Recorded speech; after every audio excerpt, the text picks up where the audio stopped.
Hi guys, and welcome back to my channel. I'm so excited. This is episode 5 of Book Talk, and today I have two very special guests. My cat BoyBoy, who I adopted this year. I don't know how long he will stay, but he looks very comfy, so maybe the whole episode. And my very good friend Phil. Hello. Welcome to the vodcast. Thank you. Thank you so much for reading a book with me. My pleasure. And for filming. Do you want to introduce yourself? Yes, I will. Hi everyone. Hey Lilian, you know me, of course, but This is yours. Oh, thank you. Okay. I'm Phil. I moved to Singapore in 2021. Okay. I grew up in the UK. That's hence this accent. I work in consulting, fintech, crypto. Although I'm just about to take a little recharge and take a break from all of that. Is it because of this book? And a little bit because of this book. Amazing. So yeah, What kind of stuff do you normally like to read? Oh yeah, this is my wheelhouse. I like to learn about what I call popular psychology, Okay. but I guess a lot of people would also call it self-help. Yes. So it's a book about doing nothing. Yes. So I don't know if that's kind of self-help or Yeah. Well, what. I will say, okay, so I have been aggressively trying to get a lot of people to come onto my channel, and many have not. So I will say I really appreciate you doing this with me. It's gonna be fun. But basically what I do is I ask whoever I'm talking to pick a book, and then we read it together, and then we join back up to chat about it for the YouTube channel. So Phil picked this book called Do Nothing, Break Away from Overworking, Overdoing, and Underliving by Celeste Headlee. It's not her first book, but I have not heard anything about the other book. This came out in 2020. And when I will be very honest with you, when you first told me that this is the book you picked, I was like, oh, okay, Phil and self-help. Like, I don't have like the best view of self-help, but I think it also depends on the book, obviously. But I think I really underestimated this book because I thought it was going to be kind of silly and superficial and like focused on hacking your life and optimizing your life. But it's actually the complete opposite. Yeah, you do, don't you? Okay. But it's actually the complete opposite of it and of that. And I really, really like the book. I think it is mind-blowingly good. I really want to talk about kind of the key ideas and arguments that Celeste puts forward. And then I also want to chat about how the book has like impacted you, changed your way of thinking, what some of your like key takeaways are. But maybe before we jump into the actual book, will you explain to me a little bit like why you picked this book and like the context you were coming from? I think that would be a great place to start. Full disclosure as well, I hadn't read this book beforehand. So I'm super glad that you like it. Yeah. Did you think I would maybe not like it? Yeah, I just thought, you let me pick the book. I'm going to pick the book that I would have read anyway, right?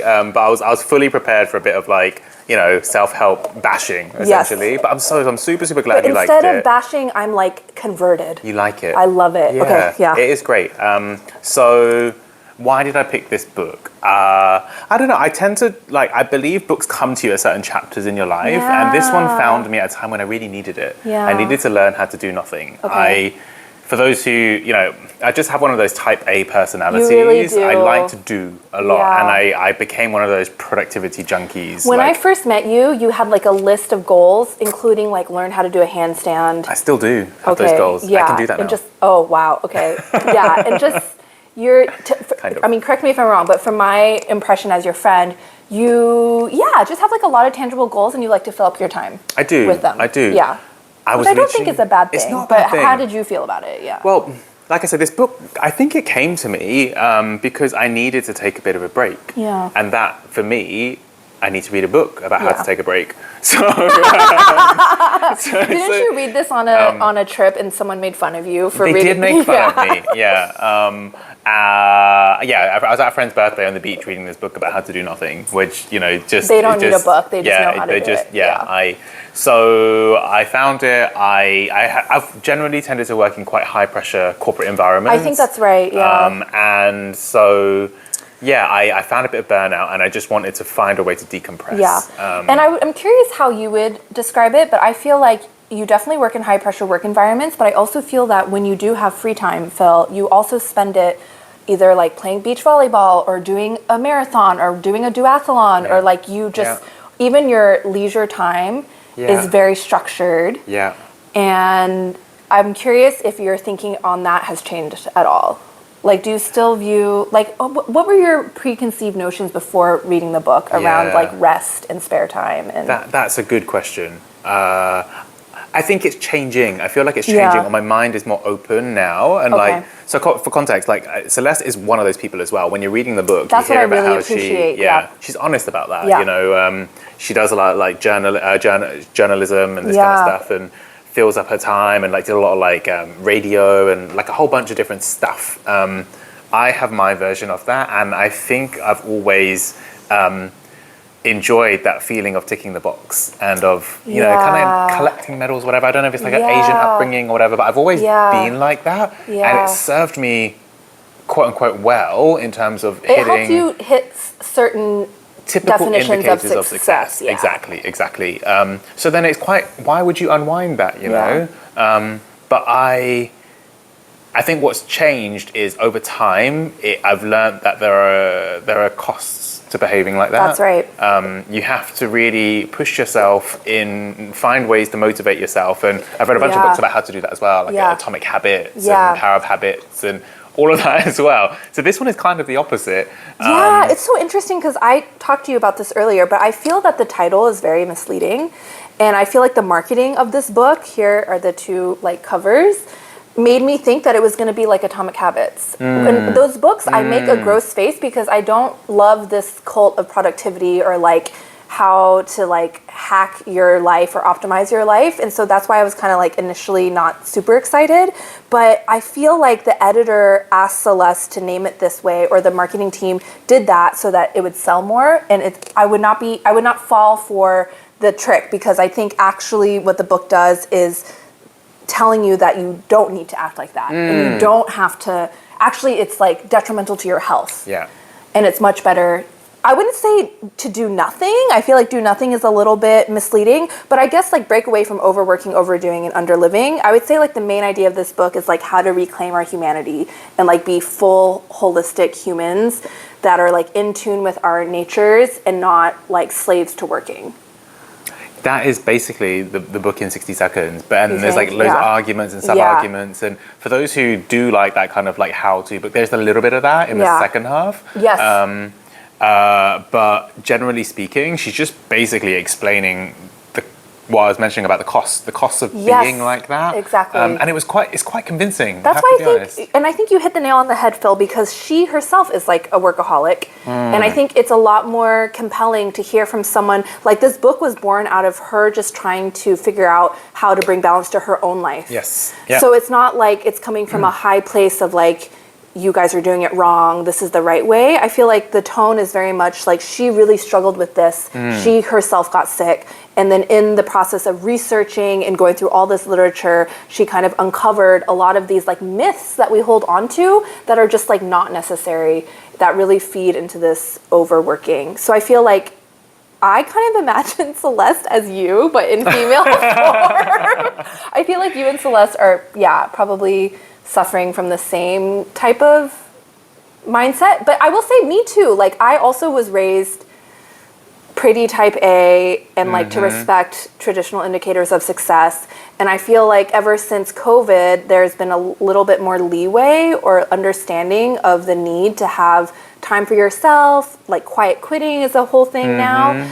But it's really hard. You don't just get over it in like a year or two. No.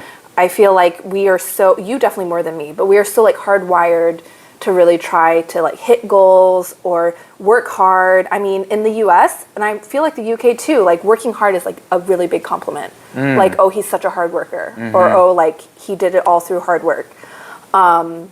So I feel like, I was telling Phil earlier, I really like this book because I already agree with a lot of it, which is like we all like work too much and it's not really needed. But then part of me is also like, okay, this is a good reminder as well. That like I don't need to value work so much.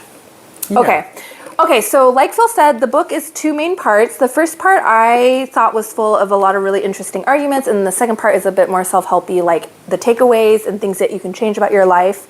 Maybe if we start with the first part of the book, there are a lot of key things I wanted to share with my viewers, all 10 of you, but I wanted to start by asking Phil, like, what are some things that like stuck out to you or that you thought were interesting? We chatted a bit about a few of them. Yeah, and this will be off the cuff because I did not take any notes. Yeah, it was just... Whereas you diligently I'm obsessed with this book. I really am so obsessed. I've been notes. telling all my friends. I've been taking pictures of the book and sending it to my friends. I think everyone should read this book. I was going to say that as well. Like, I think this book has come very timely in, and I don't know. There's a lot of key messages in here that will stick. But okay, so what are my key takeaways? What do I remember from the first What is few like chapters? a key message? Yeah. What are some things that like stuck with you? So it starts off by talking about like where did this concept of productivity even come from? Like it's like almost, and I quite like this style of writing, but it starts like almost like a history lesson and all the rest of it. So she talks about like back in the age when like medieval age and all the rest of it, people suddenly realized that they could convert their time into money. Yeah. And once that happened, that's when the treadmill started because everyone has a certain amount of life, but if you could swap an hour of sleep for like something that would give you value that you could use to support your family or support yourself, then you would do that. And that just hasn't changed. And now we're living in this society where that has become the norm. Everyone is swapping their time for money with no limit applied to that. And then she talks about second part, which is about like once you start doing that, you acclimatize to whatever it is that you have. The hedonistic treadmill. That's the one. Yeah. And so I remember that quite well because it really resonated with me that happens in life. Like as I've kind of gone through the different chapters. Yeah. I feel like you like hit a really impressive goal and then you just keep going, Phil. Next one. Like you're Next just one. so Next even one. like you've had some different jobs or some different like careers that you've explored, but even that like you just I find your resilience and your adaptability very admirable. But then I also, as your friend, sometimes worry about like the pace at which you are. Yeah, I agree. And so like there is this, I think, human tendency to just get used to whatever it is that you have and wherever you've gotten to, and then you need the next thing and the next thing. But the reality is, and I think this is a really good point, it's never ending. It's never ending. So this book then starts to talk about how to balance that. So it doesn't literally, like you're saying, it doesn't literally mean do nothing. But it just means find that balance and learn to. I think humans are not very good at just staying still. Like I'm really not good at it. Like I'm picking up my phone, I'm journaling, I'm doing something. Like I just have to fill that time and fill that space. So the book is basically starting to challenge all of that, and it goes through like different. I can't remember now. Well, I just wanted to double click on what you said about like the industrial period because this kind of blew my mind. So basically, she talks about how when we moved into the industrial period and moved to factories, what also happened is before that time, a lot of people had a lot of control over their schedules. It was more like skills-based work. So if you were like some type of laborer or like maybe you made horseshoes, like you would have your own tools. You would decide like how many horseshoes you're gonna make, and you would like do that based on like the amount of supplies you need, the amount of like clients you had, I guess. But then you would also take a lot of time off and have large periods of rest. And then also you owned your own tools for production. But when we moved into like the industrial age, everyone started working in urban centers and in factories, and basically you had your skills and your time, but like the means of production were owned by like the factory owner. And so there's like this big shift that Celeste kind of in the history part teaches us about, which is where in the olden days, I guess, there was a lot more autonomy and like control over labor. And I feel like one of her big arguments is like what she is proposing is not revolutionary. It's more like a return to the way things were. Yes. Like it's actually very natural. Yeah. And like what we're doing now is the thing that's like unnatural. You don't need it. It's not because of that treadmill. Like whatever you get to, the next one, you're just going to need more and need more and need more. So there's a little bit of like just trying to figure out what that balance should be, I guess. Okay, so here's the quote. According to this research, medieval peasants worked no more than 8 hours a day, sometimes less, and spent at least a third of the year off work celebrating saints' days and other special events. So I feel like if we think about today, there's no one taking a third of the year off. No. Yeah. Can you imagine? Yeah, like can you imagine? Yeah. Okay. Yeah. So that really blew my mind. And then the thing that I really liked about the first part is I really liked how she debunked certain myths that we have about work. And one that I think is very common in American culture, and I would love to know what you think about in the UK, is this like rags to riches, like pull yourself up by your bootstraps myth that we're told. And she explains like where it came from, how it became popular. Apparently there was a story that became very popular. Anyway, she explains a little bit of where it came from. But then she also explains like why that's a myth. And especially in the US, it's a myth because the chances of you actually having a rags to riches story is so unlikely. And it's really just blown out of proportion through, I guess it wouldn't be, I mean, nowadays it's social media, but back then it was just this Horatio Alger's, I guess, story that was like made very popular. And she even quotes some surveys where it shows that Americans have a delusional sense of how easy it is to become a millionaire. Like you talk to Americans and they think like, if I work hard, I can be the next Jeff Bezos. And that is just completely a lie. Like, and I think that is what underpins a lot of this like work ethic and like it's really good if you work hard because people feel that there is an actual correlation and that there is real meritocracy. But I feel like nowadays we know like, okay, things are not actually that equal or like not everyone is set up for success. What do you think? Yeah. Definitely true in a lot of different cultures. UK as well, this whole kind of like, like you said, rags to riches, working class hero, kind of pull yourself out, like whatever kind of American dream, all of that. Yes, the American dream is a lie. Okay, anyway. It's just such a myth. They have it in every culture. And like, you know, that myth serves a certain interest group, which is like factory owners, capitalists, the 1%. And that is why we still have that myth today, because that is how they keep workers motivated, and that is how they justify all of this overworking. But it is a myth. Okay, No, I agree. And it's like, again, just your point is, it's not saying do nothing. Of course you need to work to like, you know, put food on the table and all the rest of it, but there's a limit. Like corporations are designed with profit in mind. 100%. And they do not necessarily take into consideration all of your individual needs. So this book is kind of just... it's quite empowering, I guess, once you read that and you know that, because for the longest time I was a bit like, well, you know, my interests align with the business interest and, you know, it's a means to an end and, you know, I want to get to this point. But as the chapters start to go on, I'm like, oh, okay, this is, you can work as hard as you like. There's diminishing returns. And also what I personally started to feel was that the health consequences of it as well, because the way that work ethic works is you often have to apply pressure to yourself to do things that you wouldn't necessarily want to do. And how do you do that? Well, you know, there's a carrot or a stick at the end of the day, right? And too much of either is not great. So, you know... that's what I really like about the book is she spends a lot of time explaining like kind of like what a human's natural state of being could look like, which I think is related to your point about being healthy. And actually... it's not like we should just think about working and not working. It's more like when you are not working, like she talks about how being idle is important, how being bored is important. I remember you said that to me once as well. Like when you're not productive or whatever, it's just in kind of a different way. You're allowing those creative juices to flow. You're letting ideas distill. You're kind of thinking more deeply and whatever is happening in your subconscious or whatever. You can't rush that kind of stuff. Like, and that's why there's like shower thoughts. That's why you get good ideas in the shower, because that's when you can finally have that idle state of mind. And so to your point about health, I feel like that time is very important to like recover.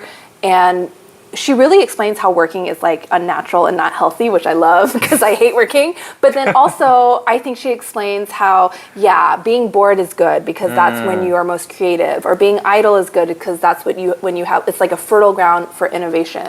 So it's not so much like do nothing, but just rather don't like center your whole world around work. Another thing that I really like that she talks about is multitasking.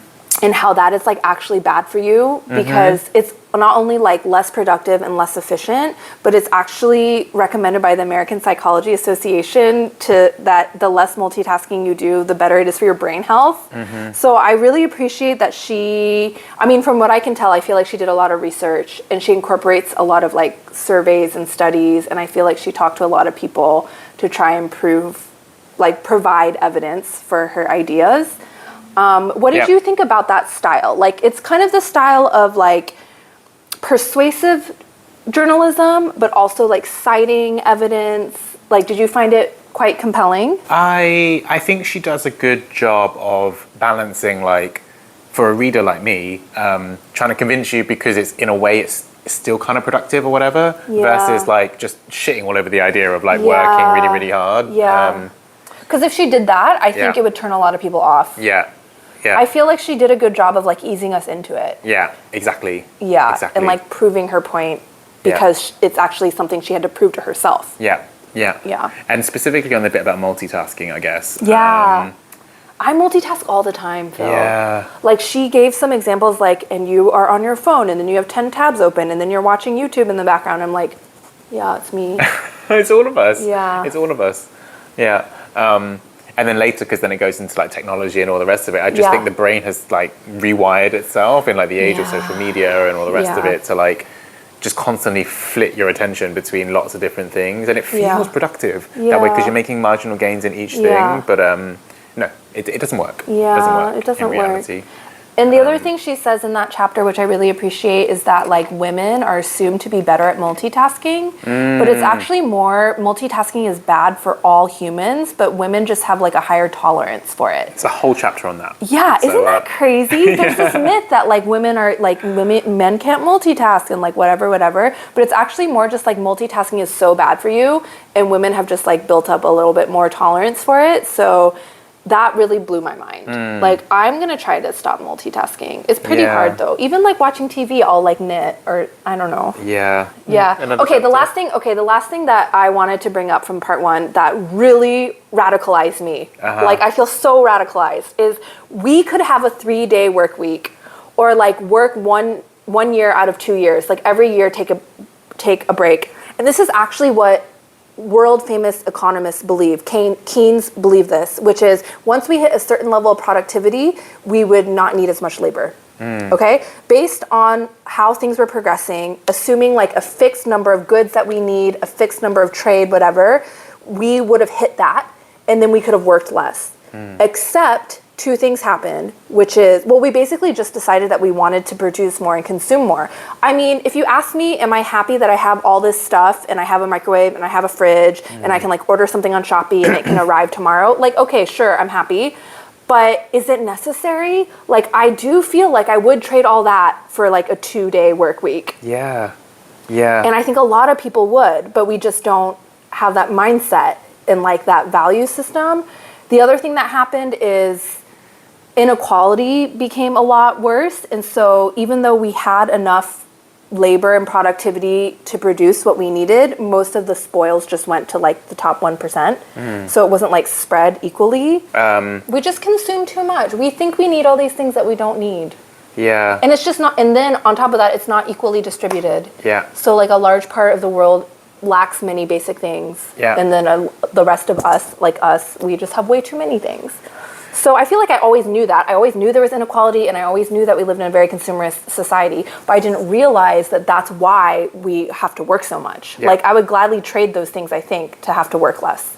But we just don't value, like, leisure and play and creativity and all those things as much as we do, like, growing GDP rates. Yeah, it's such a good point. This whole idea that, like, you're saying, like, economists and everybody else has kind of worked out, like, there is a baseline level of need, but then society and generations have changed so much over time, and yet that need has just continued to grow and grow and grow. That is a perfect summation of what I was trying to say. So it just, once that message kind of sinks in, you kind of think, gosh, okay, well, what are my individual needs? Like, where can I draw that line? Because there's so much, like,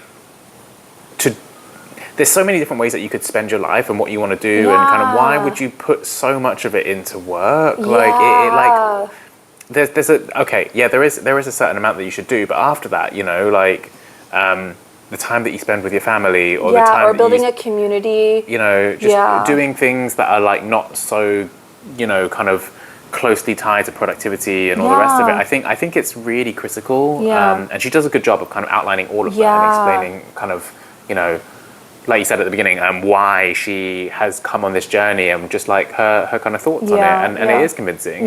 She also proves that like we don't need, like if you think about Maslow's hierarchy of needs, it's like food, shelter, or maybe like water, food, shelter. And then I feel like a lot of people actually think work could be on that list. But the way she defines it, and she goes through the research, is like without these things, you would have like a health impact. Like you would either, there would be like, you wouldn't have as good of a life without these things. And she goes through the research, and one thing that should be on there is belongingness. Like when humans are deeply social animals, and throughout modern society, we've become less and less connected. We become more connected virtually, but you know, we all live in like apartments by ourselves, or we don't go into the office, whatever. And she actually argues that belongingness is like a critical human need. And without it, you get like high mental illness rates, you get whatever. Whereas if you take out work, but obviously you have to work to like get food, water, shelter, but say those things are accounted for and then you take out work, you'll be fine. You won't get sick. You won't have like any negative social ills. Yeah. It's crazy. But then you ask people, how much energy and time do you put into work, which is not a human need, versus putting into feeling like you belong? Being in a community, having more than one close confidant. She has like some survey where like most Americans feel they only have 3 friends that they can confide in. Like how much time and effort do you put into something that is literally a human need versus how much time you put into working? It's not, it doesn't make sense. If you look at the actual number of hours, it's not even close to being in proportion, and I think it's making people unhealthy. And I don't think people need that much money. Like I think within a certain privilege bubble, which I think most of us are in, we are just part of this rat race. It's not like we actually need. It comes back to the treadmill. You know, I could be happy on a lot less. And you know, it's a good argument. Oh, okay. One other thing I wanted to mention, which I think is really interesting. I don't have a family or a husband or kids, but she shares about how we brought this like toxic work culture into our personal lives. And one thing I really like, she talks about quality time. I don't know if you have used that phrase much, but I feel like I hear people say, oh, I need quality time with my son, or like I'm going to spend quality time with my daughter. And she kind of explains how that kind of comes from work culture, whereas normally just being around your family and having like every day, like just existing in the same space and having meals together, that is kind of how we traditionally formed bonds with our family. But then this work jargon of like maximize, like be productive, translated into quality time. So she traces how like that toxic work culture even made it into our personal lives. And I think I'm guilty of this. Like I really schedule when I see my friends. I have like my very discrete social interactions. I don't really have social interactions where we just hang out and do nothing. And she's kind of changing my mind, like, oh, instead of trying to make it like very quality time. I mean, I still want to have like deep, when we're hanging out, I want it to be like deep. But then I'm also thinking like maybe I don't need it to be so scheduled, because it's kind of like the same like toxic work mindset. So this goes into like the second half of the book, basically. Like a lot more kind of like, for someone with type A personality, she goes through all of these like tactical things. And one of them is, I guess, don't put time limits on certain things. You know, like just that phrase, quality time. Like when you hear it like that, But there are a lot of really good things in that second half about like. So I think it's so interesting because I was telling you that I really loved the first half. The second half, I was kind of like meh. And I feel like you had the opposite reaction. I like the second half. Like, okay, so just to read out some of her life hacks, like investing in leisure. So, okay, so for me, like, even though I understand the concept and the theory, it's still quite difficult to then make any behavioral changes. Whereas she provides such tangible steps. Like investing in leisure, like, I think it's a journey, right? If you want to kind of transition away, it's like, you know, you can't just all of a sudden like, okay, I'm just gonna whatever. But like take some of the energy and put it into other things, put it into like leisure, whatever those look like for you, you know.